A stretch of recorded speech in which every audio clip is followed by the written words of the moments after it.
Hello viewers, তো আজকে যে টপিকটা নিয়ে আলোচনা করব সেটা হচ্ছে তোমাদের ক্যালিপার নিয়ে ডিসকাস করব। ঠিক আছে, ক্যালিপার, তারপর হচ্ছে তোমাদের যতটুকু টাইপস অফ মার্কিং পাঞ্চ, ঠিক আছে, ভি ব্লক, এতটুকু নিয়ে ডিসকাস করব। ঠিক আছে, আর বেঞ্চ ওয়াইজ নেক্সট পার্টে ডিসকাস করব।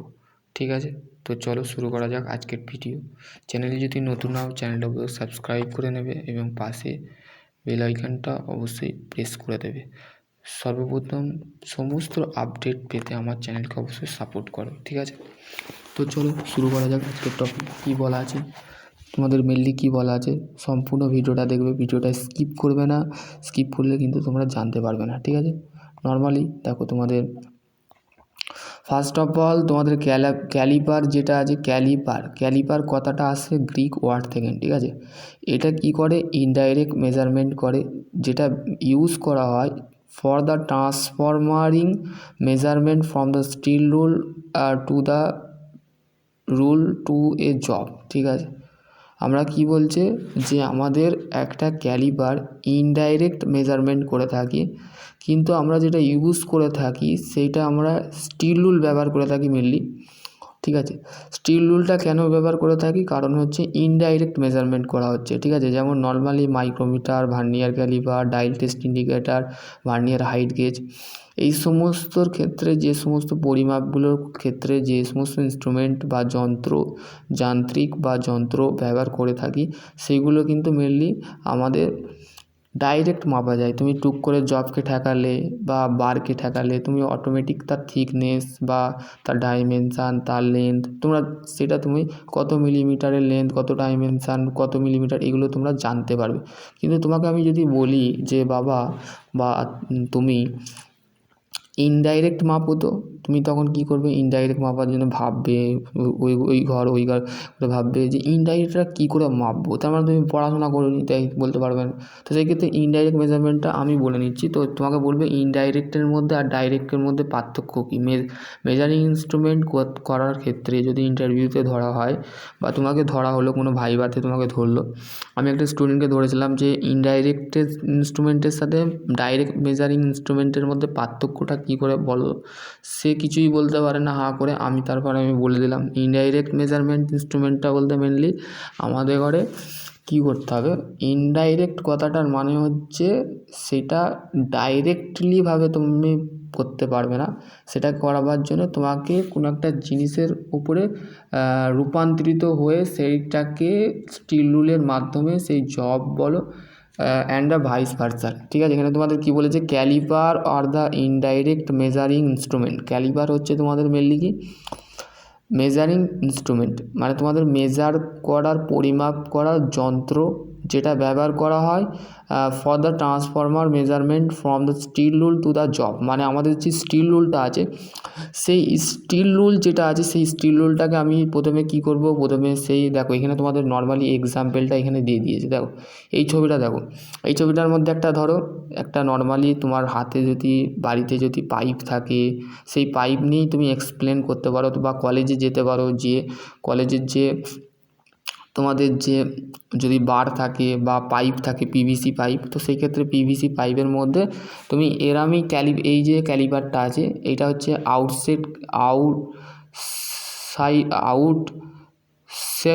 সেট ক্যালিপার, উচ্চারণটা ভুল করে ফেলছি, ইনসাইড আউটসাইড। ঠিক আছে, আউটসাইড, আমার কথাটা আটকাচ্ছে, তো সেক্ষেত্রে কিছু মনে করবে না। ঠিক আছে, আউটসাইড, এটা আউটসাইড মানে এইটা এক্সটার্নাল মেজারমেন্ট করছে। ঠিক আছে, এক্সটার্নাল ডাইমেনশান মানে এর এই আউটসাইড মানে হচ্ছে এই যে এই বংশটুকু, এই 3 নম্বর ছবিটা হচ্ছে আউটসাইড, আর এইটা হচ্ছে ইনসাইড, এটা হচ্ছে ইন্টারনাল ডাইমেনশান চেক করছে, আর এটা হচ্ছে এক্সটার্নাল ডাইমেনশান চেক করছে। ঠিক আছে, বুঝতে পারলে। এবার হচ্ছে ক্যালিপার জিনিসটা বলে নিই। ক্যালিপার জিনিসটা হচ্ছে আমাদের ক্যালিপার হচ্ছে ইনডাইরেক্ট মেজারিং ইনস্ট্রুমেন্ট, যেটা আমরা ইউজ করে থাকি স্টিল রুলকে প্রথমে আমরা জবের মধ্যে, ওয়ার্কপিসের মধ্যে আমরা কী করে থাকি, প্রথমে মাপটা তুলে নিই স্টিল রুলের মাধ্যমে, প্রথমে জবের ক্যালিপারটাকে ঠেকাই সেই অবজেক্টের ওপরে, ঠেকিয়ে সেই অবজেক্টটার যে মাপটা আছে সেটাকে নিয়ে আমি স্টিল রুলে বসাই। স্টিল রুলে বসার পর কী করে থাকি, স্টিল রুলে বসার পর তারপরে তোমাদের ফাইনালি তোমাদের কী হয়, স্টিল রুলের যে জবটা থাকে সেটা মানে মাপটা তোমরা পাও, ঠিক আছে। Caliper are the classified of the according their of joint their of the leg, firm joint caliper, spring joint caliper. দু ধরনের জয়েন্ট ক্যালিপার, একটা হচ্ছে ফার্ম জয়েন্ট আর হচ্ছে স্প্রিং জয়েন্ট। ফার্ম জয়েন্ট ক্যালিপারটা হচ্ছে দেখো তোমাদের এখানে যে ফার্ম টাইপ মানে ফাঁকা টাইপের হয়, আর হচ্ছে অ্যাডজাস্টেবল স্প্রিং জয়েন্টটা হচ্ছে এখানে অ্যাডজাস্টিং নাট থাকে, অ্যাডজাস্টেবল নাট থাকে, ঠিক আছে। এখানে ইনসাইড ক্যালিপার এক্ষেত্রে ইন্টারনাল মেজারমেন্ট হয়, আউটসাইড ক্যালিপারের ক্ষেত্রে এক্সটার্নাল মেজারমেন্ট হয়, ঠিক আছে। এটা বলে দিয়েছে। ক্যালিপার আর use for the along the with of the steel rule, মানে সরাসরিভাবে আমরা ক্যালিপার স্টিল রুলে বসাই, and the there of the accuracy of limited of the 0.5 paralysation of the job the check of the higher sensitive field, ঠিক আছে। এখানে তোমাদের দিয়েছে। এবার হচ্ছে jenny caliper. Jenny caliper mainly হচ্ছে আমাদের সার্কেল তৈরি করবার জন্য। One the leg of the adjustable of the divided point the bend leg, মানে একটা লেগ বেন্ড থাকে, বাঁকা থাকে, আর একটা স্ট্রেস থাকে, ঠিক আছে। জেনি ক্যালিপারের তিনটে হয়, একটা হচ্ছে হার্মাফ্রোডাইট ক্যালিপার, আর একটা হচ্ছে অডিলেগ ক্যালিপার বা লেগ পয়েন্ট ক্যালিপার, ঠিক আছে। 150 মিলিমিটার, 200 মিলিমিটার, 250 মিলিমিটার, 300 মিলিমিটার, ঠিক আছে। এখানে দেখো তোমাদের leg caliper, point caliper, hermaphrodite caliper, এই হচ্ছে তিনটে নাম, যদি তোমাকে ক্যালিপারের নাম ধরে। এবার তোমার হচ্ছে types of marking punch. Marking punch হচ্ছে তিনটে পাঞ্চ হয়, একটা হচ্ছে centre punch, prick punch, dot punch. তোমাকে শুধুমাত্র অ্যাঙ্গেলগুলো মাথায় রাখতে হবে। সেন্টার পাঞ্চের অ্যাঙ্গেল হচ্ছে তোমাদের 90 ডিগ্রি, 90 ডিগ্রি, যেগুলো অবজেক্টের মার্কিংয়ের ক্ষেত্রে ইউজ করা হয়। আর প্রিক পাঞ্চ, ডট পাঞ্চ হচ্ছে রিপিটিংয়ের ক্ষেত্রে ইউজ করা হয়। নাম্বারিংয়ের ক্ষেত্রে নাম্বার অফ পাঞ্চ আছে, বিভিন্ন ধরনের পাঞ্চ আছে। এখানে তিনটে পাঞ্চের কথা বলেছে। তোমার যদি মনীশ শর্মার বই কেনো তো সেক্ষেত্রে তোমাদের কিন্তু পাঞ্চের বিষয়টা অনেকটি ডেপথলিভাবে বলা আছে, ঠিক আছে।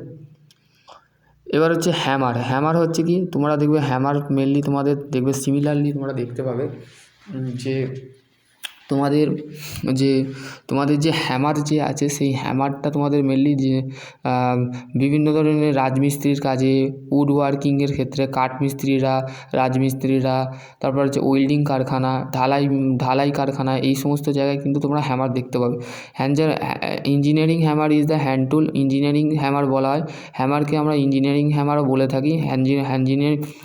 Engineering hammer is the hand tool, মানে এটাকে কাটিং টুল বা হ্যান্ড টুল বলা হয়। মানে এটা হাত দিয়ে আমাদের এই টুলটাকে দিয়ে আমরা কী করে থাকি, কোনো জিনিসের উপর আঘাত করে থাকি, ঠিক আছে। Use for the stacking purpose, এটাকে আঘাত করার একটা পদ্ধতি, যেটাকে আমরা কী করে থাকি, পাঞ্চিং করতে পারে, মানে আমরা পাঞ্চিং যে মানে নাম্বারিং পাঞ্চিং করতে হয়, তারপর লেটারিং পাঞ্চিং করতে হয়, এই সমস্তগুলো এই হ্যামারের মাধ্যমে করা হয়। মেজার পার্টস হচ্ছে hammering, the parts of hammer of the are the head and handle, মানে মেজার পার্টস যেটা আছে সেটা মেন পার্টস যেটা আছে।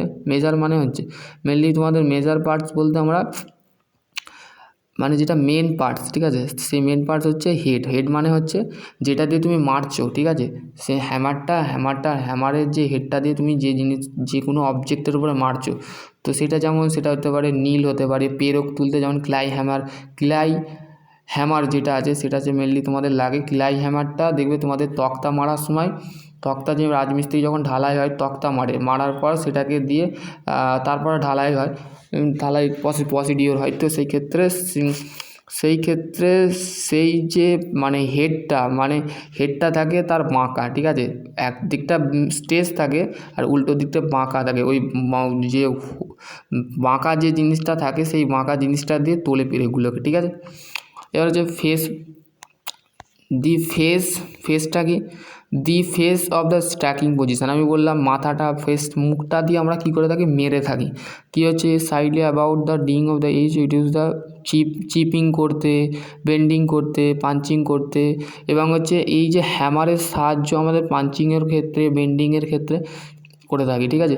পিন হচ্ছে তিন ধরনের, একটা হচ্ছে ball pin, cross pin, stretch pin, ঠিক আছে। The pin of the either of the head it is the use for the shaping and formating work like of the riveting and bending, ঠিক আছে। এই যে পিনটা আমাদের যে হেডটা আছে সেই হেড অনুযায়ী আমাদের ব্যবহার করা হয় shaping, formating work, riveting and bending, ঠিক আছে।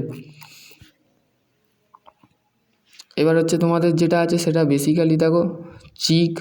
দি cheek is made of portion of the hammer head, ঠিক আছে।